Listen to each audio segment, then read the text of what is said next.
Pak Panji Gumilang ini, oke lah kalau dinilai ada masalah hukum, proses hukum berjalan, orangnya dibebaskan ya, orangnya diberi kesempatan. Sahabat Bang Gonzales dimanapun berada, kasus Panji Gumilang ditangkap dan ditahan Bareskrim terus menuai pro dan kontra. Salah satunya seorang yang katanya advokat ini, mengungkap bahwa Panji Gumilang meskipun bersalah, tapi harus dibebaskan.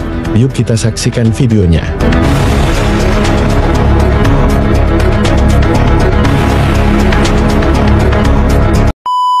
Karena hukum itu kan bukan untuk balas dendam, ya, untuk menghukum orang, apalagi orang yang sudah sepuh.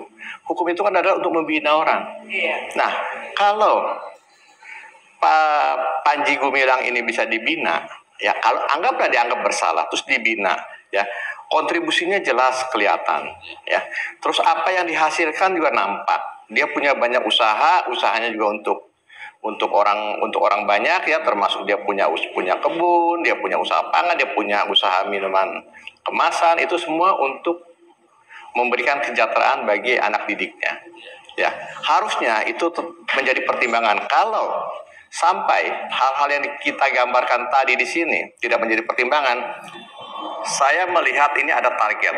Ya, yang sangat saya sesalkan adalah siapa yang menargetkan ini. Apakah ingin mengambil asetnya Al Zaitun, ya, dengan cara yang mudah, dengan cara yang gampang, atau apa?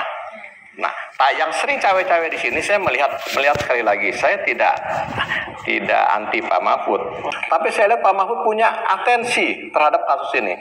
Apakah Pak Mahfud juga ingin mengambil aset itu?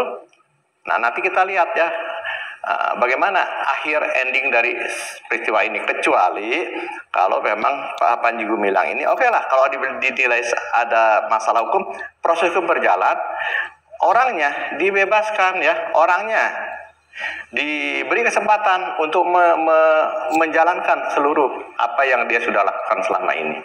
Itu yang sehingga tidak membuat orang tua yang menaruh anaknya juga dirugikan. Ya, saya sepakat. Panji Gumilang itu bukan orang yang berbahaya, nggak perlu ditahan. Apalagi usia sudah 77 tahun. Kemarin itu pas ulang tahunnya waktu saya datang, itu ulang tahun yang ke-77 hari Minggu kemarin. Nah, itu menunjukkan apa sih yang dikhawatirkan, ditakutkan oleh Panji Gumilang? Apakah seorang Panji Gumilang ini ditahan karena Menko Polhukam yang menekan-nekan polisi? Saya melihatnya seperti itu, ya. Menko Polhukam ini belum apa-apa sudah menekan-nekan polisi dulu. Nggak boleh itu. Dia kan seorang profesor hukum tata negara, cuman bukan pidana dia, ya.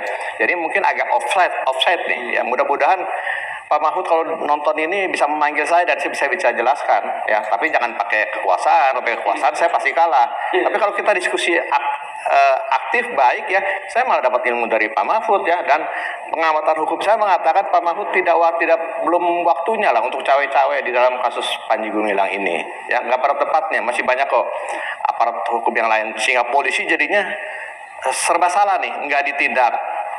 Di sini Menko Polhukam ditindak, sebetulnya kok belum waktunya, gitu kan. Nah, polisi terpaksa, kalau menurut saya sangat terpaksa akhirnya menangkap Panji Gumilang. Sangat disayangkan penegakan hukum yang demikian.